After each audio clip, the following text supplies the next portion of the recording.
பண ஆசைக்காக சுவாமியிடம் வருபவர்களுக்கு உங்களின் பதில் என்னங்கய்யா? எதுக்காகவாது சாமிகிட்ட வரணும்னு ஒரு எண்ணம் வருதில்ல.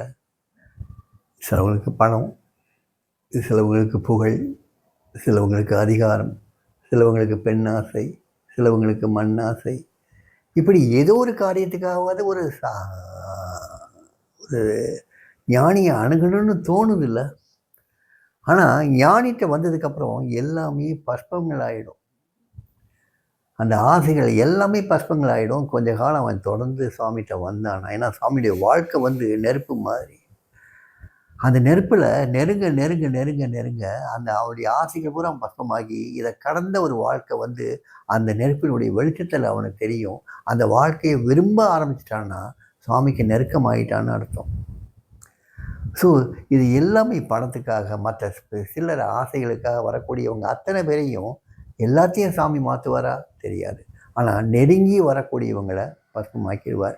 நெருங்கி வரக்கூடியவங்களுடைய அத்தனை உணர்வுகளையும் பொசுக்கிடுவார். அத்தனை ஆசைகளையும் பொசுக்கிடுவார். அது ரொம்ப வேதனை மிகுந்தது. அதே மீறி தன்னை நோக்கி வர்றவங்களுக்கு தன்னுடைய உண்மையான சொரூபத்தை காட்டி அவங்களை அரவணைத்து கொள்வார். தன்னோட இணைத்து கொள்வார், ஒன்றுபடுத்தி கொள்வார். அதான் அவர் செய்கிற காரியமே. அவருடைய பணியே அதான். அதில் 1000 பேருக்கு 5 பேர் கிடைச்சாங்கன்னாவே அவர் சந்தோஷம். மிச்சம் இருக்க 995 பேரையும் அவங்களுக்கு வேண்டியது என்ன? ஒரு வீடு, 2 காரு, ஒரு கல்யாணம், ஒரு உடம்பு ஆரோக்கியம் இதானே கொடுத்துட்டு போயிடுவார். ஏதோ நீங்கள் ரோட்டில் போய்கிட்டே இருக்கீங்க, கொஞ்சம் காசு இருக்குது, பிச்சைக்காரங்களுக்கு போட்டு போகல, அந்த மாதிரி அவரும் போட்டு போயிடுவார். இந்த சில்லறையை வாங்கின மயக்கத்திலேயே அவங்க போயிடுவாங்க. ஆனால் இந்த சில்லறை கண்டு மயங்காமல் தனக்கு சுவாமி தான் வேணுங்கிற ஒரு நாட்டத்தில் வரக்கூடியவங்களை சுவாமி தனித்து வச்சிருப்பார். தன்னோட இணைச்சி வச்சிருப்பார். அவங்களோட எப்பயுமே நிரந்தரமாக இருப்பார். தன்னோட எப்பயுமே இருத்தி வச்சுக்குவார். அவங்களுடைய ஆத்மா, சரீரம் எல்லாமே தன்னோட கலந்து ஒன்றாக வச்சிருப்பார். அந்த மாதிரி பக்தர்களுக்காகவே சாமி வந்தவர். அவங்களுடைய பரிணாம வளர்ச்சிக்காகவே சாமி வந்தவர். அதனால் இந்த ஆசைகளெல்லாம் பட்டு வர்றாங்கள்ல, அந்த வர்றவங்களெல்லாம் நம்ம தப்பு சொல்ல வேண்டாம். யாருக்கும் ஆசை இல்லை.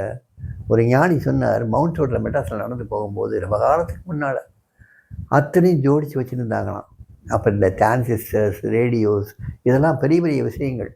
அதெல்லாம் ஜோடித்து வச்சுட்டு இருந்தாங்களாம். சில கார்கள் எல்லாம் ஷோரூமில் அவ்வளோ அழகாக பாலிஷ் பண்ணி வச்சுருந்தாங்களாம். அவர் நடந்து போய்கிட்டே இருந்தாராம். நடந்து போய்கிட்டே இருக்கும்போது தன்னுடைய சீரன்ட்ட சொல்கிறாராம், நாங்கள் எல்லாம் ஆசைப்படாதன்னு சொல்கிறோம்.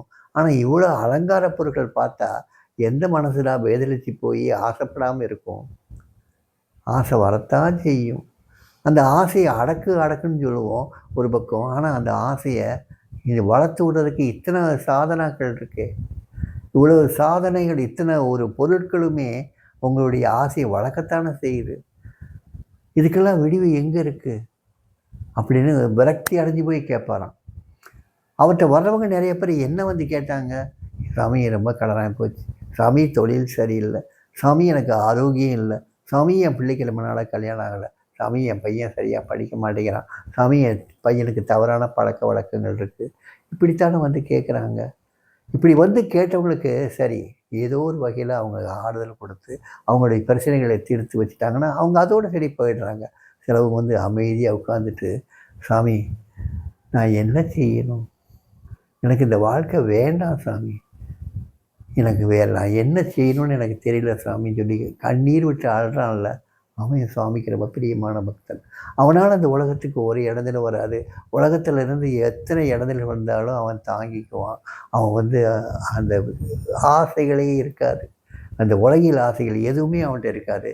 அவனுக்கு இருக்கிறது பூரா அந்த பரமார்த்த பக்தி ஒன்று தான் இருக்கும். அவன் சாமிகிட்ட அழுவான். எனக்கு என்ன செய்யறதுனே தெரியல சாமி, நான் எதுக்கு வந்திருக்கேன், என்னுடைய வாழ்க்கை நோக்கு என்ன புரியல சாமி, நானும் எல்லா புஸ்தகங்களையும் படிச்சிட்டேன், எனக்கு தெரியல சாமி, நீங்கள் தான் எனக்கு அருள் பாலிக்கணும் சாமின்னு காலில் விழுறான்ல சாமி காலில். அவனை அப்படியே வாரி அணைச்சிக்குவார். அவனை தன்மயமாக்கிடுவார். அந்த மாதிரி பக்தன் இந்த ஆசைப்பட்ட மக்களோடு தான் சேர்ந்து வாழ்ந்துக்கிட்டு இருக்கான். இந்த ஆசைப்பட்ட மக்களாக அவனும் வருவான். அவனை இனம் கண்டு தனியாக பிரித்து வச்சு அவனை அருள் வழிப்பார். அவன் வந்து பணக்காரனாகவும் இருக்கலாம், ஏழையாகவும் இருக்கலாம், படித்தவனாகவும் இருக்கலாம், முட்டாளாகவும் இருக்கலாம், படிக்காத முட்டாளும் இருக்கலாம். ஆனால் அவன்கிட்ட அந்த பக்தி இருக்கும், அவன்கிட்ட அந்த பரவசம் இருக்கும், அவன்கிட்ட அந்த வைராகியம் இருக்கும். அவனுக்காகவே காத்திருக்கார். ஆசைப்பட்டவங்களோட தான் அவனும் வருவான். இந்த ஆசைப்பட்டவங்களாம் வரலேன்னு வைங்க, அவங்களுக்கு அடுத்த ஸ்டேஜ் தெரியாதுல்ல. இந்த ஆசையெல்லாம் பட்டாத்தான் அந்த ஆசையினுடைய வினை பயன் இருக்குல்ல, அது என்ன துக்கம். இந்த துக்கம் வரும். ஆசைப்பட்ட பொருள் கிடைச்ச உடனே அவனுக்கு அந்த இன்பம் கிடைச்சிடாது. அந்த இன்பத்தோடு சில துக்கங்கள் சேர்ந்து வரும். அந்த துக்கம் வந்த உடனே மறுபடியும் யார்கிட்ட வருவான்? சாமிகிட்ட தான் வருவான். இந்த சாமியார் இல்லைட்டா இன்னொரு சாமியார்கிட்ட போவான். விசாரம் பண்ண ஆரம்பிச்சிருவான், எனக்கு ஏன் துக்கம் வருது. ஸோ இந்த ஆசைகளெல்லாம் தேவை.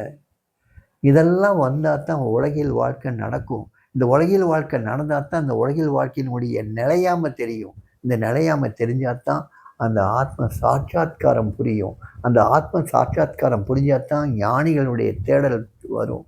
அந்த ஞானிகள் தேடல் வந்தாவே அங்கே முடிஞ்சு போது அவனுடைய பயணம் ஞானிகள்கிட்ட முடிஞ்சிடும். ஸோ இந்த ஆசைகள் வரட்டுமே, இந்த ஆசை படட்டுமே, இந்த ஆசைகளை தேடி ஞானிகள்கிட்ட வரட்டுமே. மக்கள் நல்லாவே வரட்டுமே. அவங்களுக்கு வேண்டியதும் கிடைக்கும், தேவைப்படுறதும் கிடைக்கும். அவங்களுக்கு வேண்டியது ஒன்று, அவங்களுக்கு தேவைப்படுறது ஒன்று. அந்த தேவைப்படுறதை தான் சுவாமி முக்கியத்துவம் கொடுப்பார். அந்த வேண்டுதலை வந்து ஒன்று நிறைவேற்றி வைப்பார். போ போ போ. ஆனால் எதுக்குன்னா அவங்களுக்கு தேவைப்படுறதை கொடுக்கறதுக்காக. இல்லாட்டா திரும்பி வரமாட்டான். அதனால் தேவைப்படுறதை கொடுக்கறது என்னென்னா என்ன, அந்த தெளிவு, அந்த வாழ்க்கை, அந்த விதமான ஒரு வித்தியாசமான ஒரு வாழ்க்கை முறை இருக்குங்கிற காட்டுற அந்த ஒரு தெய்வீகம், இதை கொடுக்கத்தான் அவன் வர்றான். சுவாமி தயாராக காத்துட்ருக்காரு. அவனை அதை பெற்றுக்கொண்டான்னா பிரமாதம். அதான் மாட வாழ்க்கையினுடைய பரிணாம வளர்ச்சி.